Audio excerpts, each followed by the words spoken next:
Aquilo ali foi uma aula e um espetáculo, né? Ronaldinho dentro da área, leva a sair o Guerreiro. Sempre uma alegria muito grande recordar. Ronaldinho, que golaço! Que golaço!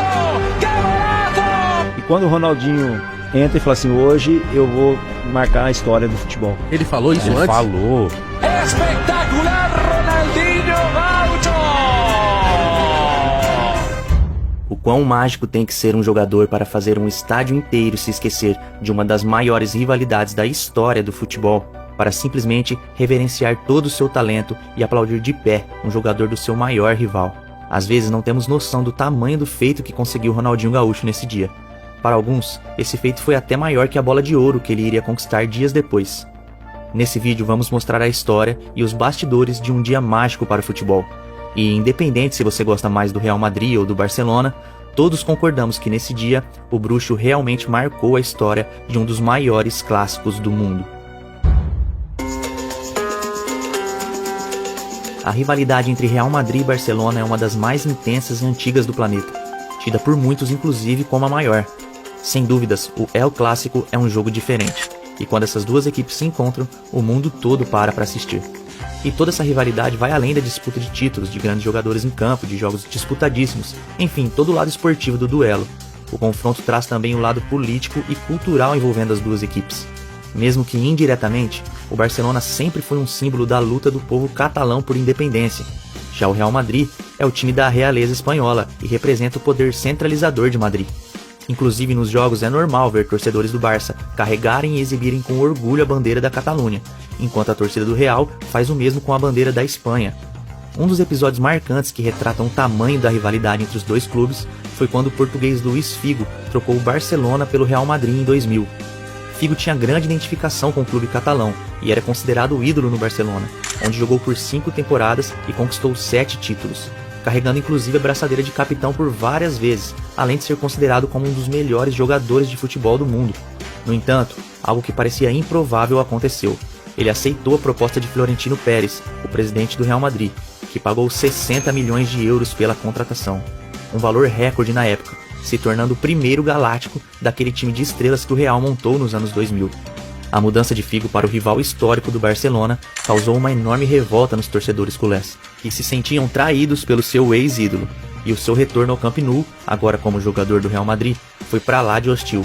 Eram mais de 100 mil pessoas no estádio, e o craque português foi recebido com uma chuva de vaias, insultos e objetos lançados pela torcida catalã. O barulho no estádio era ensurdecedor.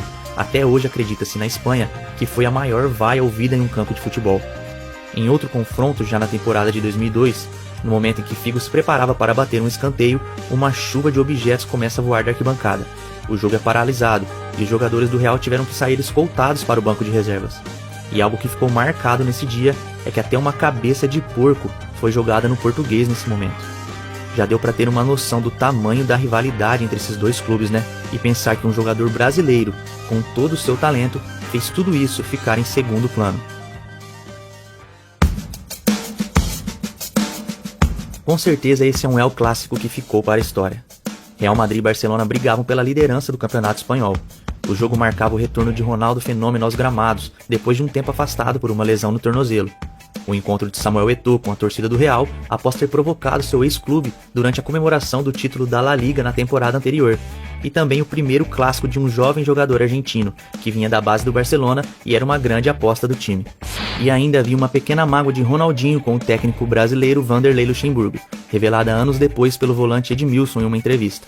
Quando ainda era técnico da seleção brasileira, Luxemburgo havia declarado durante uma coletiva que tirou Ronaldinho do time titular da seleção, pois o jogador estava fora de forma, alegando que ele tinha perdido mobilidade e que isso estava o atrapalhando, o que causou a revolta do jogador na época. O fato é que Ronaldinho nunca engoliu essa declaração de Luxemburgo e entrou em campo com aquela motivação a mais, visto que agora o técnico brasileiro era o comandante do Real Madrid.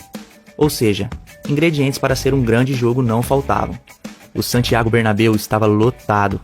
Era incrível a qualidade dessas duas equipes na época. Eram praticamente duas seleções em campo, com grandes estrelas dos dois lados, porém, uma brilharia muito mais que as outras naquela noite. Com a bola rolando, o jogo já começa muito disputado. Falta de Rafa Marques em Ronaldo com menos de 1 minuto de jogo. E alguns minutos depois, uma cotovelada de Pablo Garcia em Deco deixa o português sangrando. A rivalidade entre as equipes estava à flor da pele. E aos 15 minutos, o primeiro gol da partida foi marcado. Samuel Eto'o. Logo ele, que era alvo das vaias da torcida merengue toda vez que pegava na bola. Messi deu uma arrancada e passou a bola para o centroavante, que dominou na entrada da área e mesmo cercado por adversários, conseguiu girar e chutar no canto. Fim de primeiro tempo, 1-0 Barcelona. O time catalão estava sobrando em campo. E apesar de já estar causando problemas para a defesa merengue, o show de Ronaldinho Gaúcho estava guardado para o segundo tempo do clássico. Aos 13 minutos, depois de um cruzamento errado de Beckham, Deco liga rapidamente Ronaldinho, que recebe ainda atrás no meio-campo e parte para o contra-ataque. Sérgio Ramos tenta parar o brasileiro, que com um lindo drible deixa o espanhol no chão. Nem parecia que estava passando por um dos melhores zagueiros do mundo. Invade a área e com uma ginga de corpo tira totalmente o espanhol Helguera da jogada e bate forte pro gol. Roberto Carlos até tenta bloquear, porém sem sucesso. A bola morre no fundo das redes, no contrapé de Cacilhas, que fica parado no meio do gol. Uma parte da torcida do Real já começava a aplaudir o brasileiro pela linda jogada e o golaço marcado. Porém, foi aos 32 minutos do segundo tempo que o estádio merengue se rendia completamente ao talento de Ronaldinho. Ele recebe uma bola na intermediária e arranca em direção ao gol. Balança para cima de Sérgio Ramos, que novamente fica na saudade, e quase sem ângulo bate na saída de Cacilhas. A imagem focada no goleiro espanhol, parecendo não entender ou não acreditar no que acontecia, é emblemática. Imediatamente os torcedores do Real Madrid se esquecem de toda a rivalidade que cerca os dois clubes durante toda a sua história. Se esquecem das provocações de Eto'o, da disputa pela liderança do campeonato, e aplaudem de pé o jogador brasileiro. Um fato raro, onde o talento, a magia, a genialidade se sobrepôs até mesmo à paixão dos torcedores por seu próprio clube. Não havia rivalidade que impedisse o reconhecimento ao talento de Ronaldinho. Um gesto para a história, sem dúvida nenhuma, como disse o narrador espanhol que transmitiu o jogo. Gesto para a história, sem dúvida alguma, porque isto nunca havia passado. O jogo termina 3-0 para a equipe catalã, com um show à parte de Ronaldinho. No outro dia, jornais do mundo todo estampavam o que havia acontecido no Santiago Bernabéu. Banho histórico, estampou o mundo deportivo. Além de destacar que o brasileiro não era um craque, era o craque. Ronaldinho irradiou alegria, sorriu e se divertiu enquanto recebia os aplausos de um público que desejou que ele fosse um deles. Era o que trazia um jornal The Guardian da Inglaterra. Realmente foi uma noite mágica para o brasileiro, e que ficou marcada na história do confronto. E anos depois, uma história curiosa veio à tona sobre os bastidores daquela noite. Quem vê Ronaldinho sempre sorridente e descontraído, às vezes não imagina como o brasileiro também era um dos líderes daquele elenco. Segundo relataram vários meios de comunicação, Iniesta, ex-companheiro de Ronaldinho no Barcelona, teria publicado em seu livro uma história sobre os bastidores daquele confronto, que faz com que aquela noite fique ainda mais incrível. Ronaldinho teria ligado para Iniesta no meio da noite, faltando alguns dias para o clássico, e disse: "Andrés, eu sei que são 3 da manhã, mas preciso lhe contar uma coisa.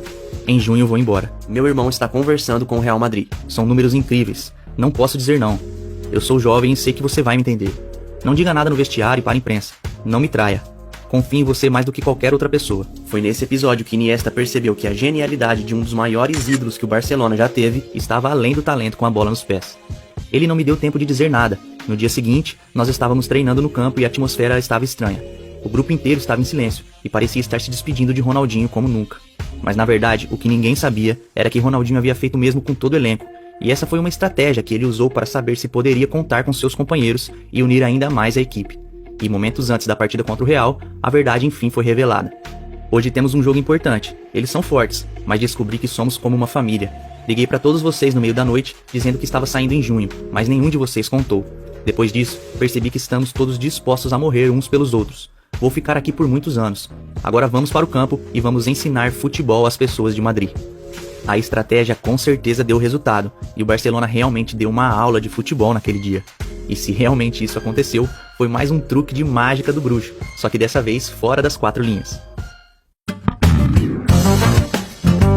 O desfecho especial dessa noite ocorreu cerca de uma semana depois, em 28 de novembro, quando Ronaldinho foi oficialmente anunciado como vencedor da Bola de Ouro, confirmando o que o mundo todo já sabia. Não havia naquele momento nenhum jogador no planeta que jogasse mais que Ronaldinho Gaúcho. Embora já tenha conquistado o prêmio da FIFA no ano anterior, a Bola de Ouro da France Football era inédita para ele. Foi a consagração de uma noite mágica e uma temporada histórica do brasileiro. Com certeza, Ronaldinho marcou a história do El Clássico e também a história do Barcelona. Podemos dizer que existe um antes e depois de Ronaldinho no clube catalão. E quando falamos do bruxo em seu auge, são muitos os que colocam o jogador como o mais mágico e talentoso que já existiu.